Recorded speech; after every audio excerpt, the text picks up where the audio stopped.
ಮಂಡ್ಯ ಬಿಜೆಪಿಯಿಂದ ಸಾವಿರಾರು ಸಂಖ್ಯೆಯಲ್ಲಿ ಕ್ರಸ್ಗೆ ಮುತ್ತಿಗೆ ಬೃಹತ್ ಹೋರಾಟ. ರಾಜ್ಯ ಸರ್ಕಾರಕ್ಕೆ ಗಡುವು ಕೊಟ್ಟ ಆರ್. ಅಶೋಕ್.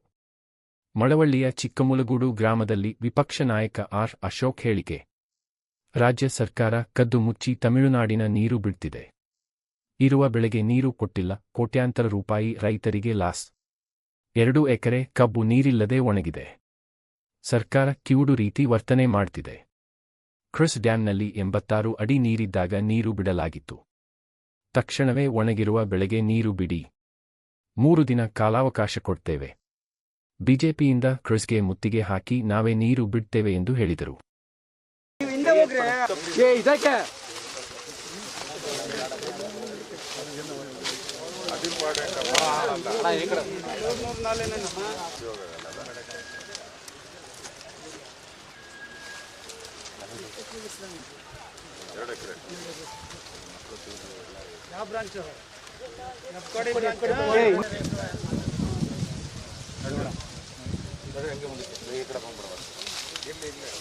ಮಂಜಾಣ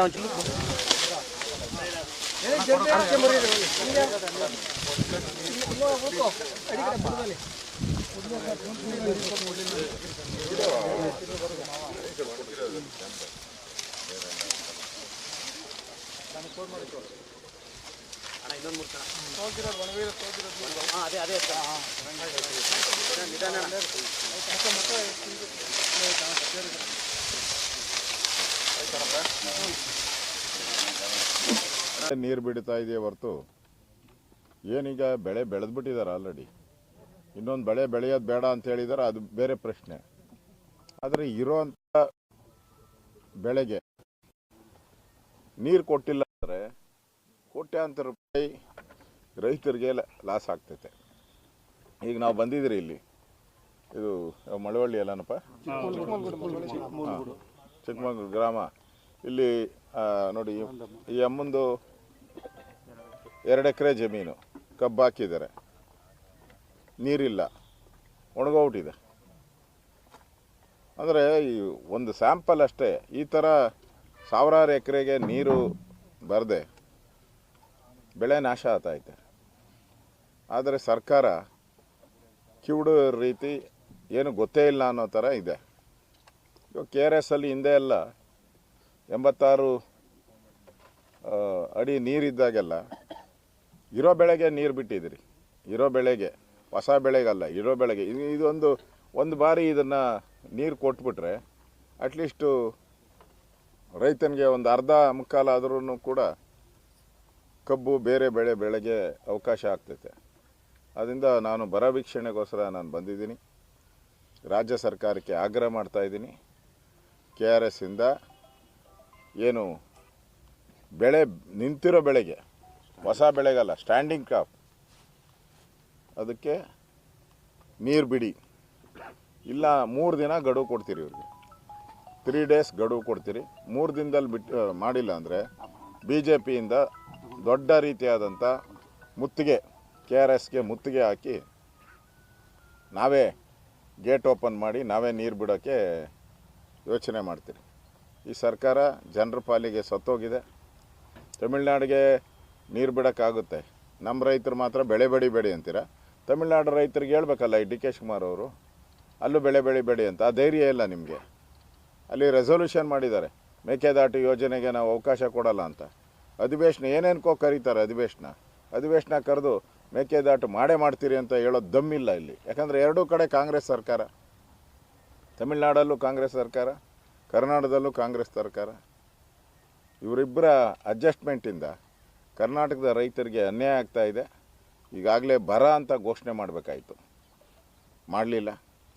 ಕೇಂದ್ರ ಸರ್ಕಾರದಿಂದ 10,000 ಕೋಟಿ ಕೊಡು ಅಂತ ಕೇಳ್ತಾ ಇದ್ದಾರೆ. ಬರ ಅಂತ ಘೋಷಣೆನೇ ಮಾಡಿಲ್ಲ ಅಂದರೆ ರಾಜ್ಯ ಸರ್ಕಾರ, ಕೇಂದ್ರ ಹೆಂಗೆ ದುಡ್ಡು ಕೊಡುತ್ತೆ? ಕಾಮನ್ ಸೆನ್ಸ್ ಬೇಕಲ್ಲ ಇವರಿಗೆ. ಆ ಕಾಮನ್ ಸೆನ್ಸು ಇಲ್ಲ ಇವರಿಗೆ. ಸುಮ್ಮನೆ ಕೇಂದ್ರದ ಮೇಲೆ ಗೂಬೆ ಕೂಸುವಂಥ ಪ್ರಯತ್ನ ಮಾಡ್ತಾ ಇದ್ದಾರೆ. ಬರ ಅಂತ ಘೋಷಣೆ ಮಾಡಬೇಕು, ಜಿಲ್ಲಾಧಿಕಾರಿಗಳು ಟೀಮು ಮಾಡ್ಕೊಂಡು ಹಾರ್ಟಿಕಲ್ಚರು, ಅಗ್ರಿಕಲ್ಚರು, ಕೃಷಿ ಇಲಾಖೆ ಎಲ್ಲ ಅಧಿಕಾರಿಗಳು ಸ್ಥಳ ಪರಿಶೀಲನೆ ಮಾಡಬೇಕು. ಎಷ್ಟು ಎಕರೆ ಒಣಗಿದೆ, ಎಷ್ಟು ಎಕರೆ ಬೆಳೆ ನಾಶ ಆಗಿದೆ, ಇದೆಲ್ಲ ವರದಿನ ಕೇಂದ್ರ ಸರ್ಕಾರಕ್ಕೆ ಕೊಡಬೇಕು. ಅಲ್ಲಿಂದ ಟೀಮ್ ಆಮೇಲೆ ಬರೋದು. ಅದೇನು ಮಾಡದೆ 10,000 ಕೋಟಿ ಬಿಡುಗಡೆ ಮಾಡಿ ಅಂದರೆ ಎಲ್ಲಿಂದ ಬಿಡುಗಡೆ ಮಾಡ್ತಾರೆ? ಯಾವ ಆಧಾರದ ಮೇಲೆ ಬಿಡುಗಡೆ ಮಾಡ್ತಾರೆ? ಅದಕ್ಕೆ ನಾನು ಸರ್ಕಾರಕ್ಕೆ ಇನ್ನು 3 ದಿನ ಟೈಮ್ ಕೊಡ್ತೀರಿ. KRS ಇಂದ ಇರೋ ಸ್ಟ್ಯಾಂಡಿಂಗ್ ಕ್ಯಾಪ್ ನೀರು ಬಿಟ್ಟಿಲ್ಲ ಅಂದರೆ ನಾವು KRSಗೆ ಮುತ್ತಿಗೆಯನ್ನು ನಮ್ಮ BJP ವತಿಯಿಂದ ನಾವು ಮುತ್ತಿಗೆಯನ್ನು ಸಾವಿರಾರು ಸಂಖ್ಯೆಯಲ್ಲಿ ಕಾರ್ಯಕರ್ತರನ್ನ ಜಮಾವಣೆ ಮಾಡಿ ಮುತ್ತಿಗೆ ಹಾಕುವಂಥ ಕೆಲಸವನ್ನು ಮಾಡ್ತೀವಿ ನಾವು. 15ನೇ ತಾರೀಕು ಸಭೆ ನಡೆಸ್ತೀವಿ ಅಂತ ಹೇಳಿ ನೀರಿನ ವಿಚಾರವಾಗಿ 15ನೇ ತಾರೀಕು ಈ ಭಾಗದ ಶಾಸಕರುಗಳನ್ನ ಕರೆದು ಸಭೆ ನಡೆಸ್ತೀನಿ CM ಹೇಳಿದ್ದಾರೆ ಆಲ್ ಪಾರ್ಟಿ ಮೀಟಿಂಗ್ ಸಭೆ ಎಲ್ಲರನ್ನೂ ಕರಿಬೇಕು, ಎಲ್ಲ ಪಾರ್ಟಿಯವ್ರನ್ನೂ ಕರಿಬೇಕು. ಅವ್ರ ಪಾರ್ಟಿಯನ್ನು ಕರ್ಕೊಂಬಿಟ್ಟು ಮಾತಾಡ್ಬಿಟ್ರೆ ಏನು ಬರ್ತೈತೆ? ಅವ್ರ ಪಾರ್ಟಿ ಶಾಸಕರು ಕರ್ಕೊಂಡು ಮೊದಲೇ ಹೇಳ್ಕೊಟ್ಟಿರ್ತಾರೆ ಅವ್ರ ಶಾಸಕರಿಗೆಲ್ಲ, ಕಾಂಗ್ರೆಸ್ ಶಾಸಕರಿಗೆ, ನೀವು ಹಿಂಗೆ ಹೇಳಿ ನಾವು ಹಿಂಗೆ ಹೇಳ್ತೀರಿ ಅಂತ. ಉಪಯೋಗ ಏನೈತೆ? ಅದಕ್ಕೆ ಸರ್ವಪಕ್ಷದ ಸಭೆ ಕರಿಬೇಕು. ಕಾವೇರಿ ಏನು ಯಾರೋ ಇಬ್ಬರಿಗೆ ಸೇರಿದ್ದಲ್ಲ, ಇದು ಒಂದು ಜಿಲ್ಲೆಗೆ ಸೇರಿದ್ದಲ್ಲ, ಭಾಳಷ್ಟು ಜಿಲ್ಲೆಗಳು ಇದೆ. ಮೈಸೂರು ಇದೆ, ಮಂಡ್ಯ ಇದೆ, ಬೆಂಗಳೂರು ಗ್ರಾಮಾಂತರ ಇದೆ, ಬೆಂಗಳೂರು ಇದೆ. ಅದರಿಂದ ಇದು ಭಾಳ ಸೆನ್ಸಿಟಿವ್. ಅಂದರೆ ಸರ್ಕಾರ ಗಂಭೀರವಾಗಿ ತೊಗೊಂಡಿದ್ದೀನಿ ಅಂದರೆ ಸರ್ವಪಕ್ಷ ಕರೀಲಿ. ಗಂಭೀರವಾಗಿ ನಾವು ತೊಗೊಂಡಿಲ್ಲ ಅಂದರೆ ಅವ್ರಿಗೆ ಯಾರು ಬೇಕೋ ಅವ್ರು ಕರ್ಕೊಂಡು ಮಾಡಲಿ. ಅದರಿಂದ ಉಪಯೋಗ ಏನಾಗಲ್ಲ. ಇಲ್ಲಿ ಬೆಳೆ ಬೆಳೆದಿರೋ ಅಂಥದ್ದಕ್ಕೆ ನೀರು ಕೊಡಬೇಕು, ಅದು ನಮ್ಮ ಆಗ್ರಹ. ನೀರು ಕೊಡೋದು ಒಂದ್ ಕಡೆ ಆದ್ರೆ ಸರ್, ಈಗ ನೋಡಿದ್ರಿ ಕಣ್ಣಾರ ಇದು ಒಣಗೋಗಿರೋದು ನೀರು ಕೊಟ್ಟರು ಏನೂ ಪ್ರಯೋಜನ ಆಗಲ್ಲ, ಪರಿಹಾರ ಕೊಡಬೇಕು. ಅಲ್ಲ, ನಾನು ಹೇಳೋದು ಅಟ್ಲೀಸ್ಟ್ ಉಳಿಯೋವಾದರೂ ಉಳಿತವೆ. ಪರಿಹಾರ ಅಂತೂ ಕೊಡಬೇಕು. ಇದಕ್ಕೆ ಪರಿಹಾರ ಬೇರೆ ದಾರಿ ಇಲ್ಲ. ಇದಕ್ಕೆ ನೀರು ಕೊಟ್ಟರು ಒಂದೇ, ಬಿಟ್ಟರು ಒಂದೇ. ಇದು ಒಣಗೋಗಿದೆ ಪೂರ್ತಿ. ಅಟ್ಲೀಸ್ಟ್ ಇವಾಗ ನೀರು ಕೊಟ್ಟರೆ ಉಳಿಯೋಂಥ ಆದ್ರೂ ಬೆಳೆ ಉಳಿಲಿ. ಒಣಗೋಗಿರೋದಕ್ಕೆ ಪರಿಹಾರ ಅಂತೂ ಕೊಡಬೇಕು, ಅದು ಪ್ರಶ್ನೆನೇ ಇಲ್ಲ. ಕೊಡಲೇಬೇಕು, ಕೊಡಿಸ್ತೀರಿ ಅದನ್ನು. ಮಳೆ ಪ್ರಮಾಣ ಕಡಿಮೆ ಆಗಿರೋದ್ರಿಂದ ಅಂತರ್ಜಲ ಕುಸಿದಿದೆ, ಮತ್ತು ದನ ಕರುಗಳು ನೀರಿಲ್ಲ, ಕೆರೆಕಟ್ಟೆಗಳು ನೀರಿಲ್ಲ ಪರಿಸ್ಥಿತಿ ಸೃಷ್ಟಿಯಾಗಿದೆ ಸರ್. ರೈತರು ಇವೆಲ್ಲ ಅಲ್ಲ ಸಂಕಷ್ಟದಲ್ಲಿದ್ದಾರೆ ಅಂತ ನೀ ಹೇಳ್ತಾ ಇದೆಯಪ್ಪ. ಬರ ಘೋಷಣೆ ಮಾಡಬೇಕಲ್ಲ ಅವರು. ಬರ ಘೋಷಣೆ ಮಾಡಿದ್ರೆ ತಾನೇ ಹಣ ಬಿಡುಗಡೆ ಆಗೋದು. ಬರ ಘೋಷಣೆ ಆದ ತಕ್ಷಣವೇ ಎಲ್ಲ ಗ್ರಾಮ ಪಂಚಾಯಿತಿಗಳಿಗೂ ಹಣ ಬಿಡುಗಡೆ ಆಗ್ತೈತೆ. ಕುಡಿಯೋ ನೀರಿಗೆ, ಮೇವಿಗೆ, ದನ ಕರುಗಳಿಗೆ ಇವೆಲ್ಲ ಬಿಡುಗಡೆ ಆಗ್ತೈತೆ. ಗೋಶಾಲೆಗಳ ನಿರ್ಮಾಣ ಆಗಬೇಕು, ಇದಕ್ಕೆ ಹಣ ಬಿಡುಗಡೆ ಆಗ್ತೈತೆ. ಏನು ಘೋಷಣೆನೇ ಮಾಡಿದಿಲ್ಲ ಅಂತ ಹೇಳಿದ್ರೆ ಉಪಯೋಗ ಏನೈತೆ ನಿಮ್ಮದು? ಅದರಿಂದ ನಾನು ರಾಜ್ಯ ಸರ್ಕಾರಕ್ಕೆ ಇಮಿಡಿಯೇಟಾಗಿ, ನೀವೇ ಹೇಳ್ತಾ ಇದ್ದೀರಲ್ಲ ಮಳೆ ಹಾನಿಯಾಗಿದೆ, ಬರ್ತಾ ಇಲ್ಲ ಮಳೆ ಅಂತ, ಬರ ಘೋಷಣೆ ಮಾಡಿ. ಸರ್ಕಾರ ಒಳಹರಿವು ಪ್ರಮಾಣ ಕೂಡ ಕಡಿಮೆ ಆಗಿರೋಂಥದ್ದು. ಒಳಹರಿವು ಪ್ರಮಾಣ ಕೂಡ KRSಗೆ ಏನು ನೀರು ಬರ್ತಿತ್ತು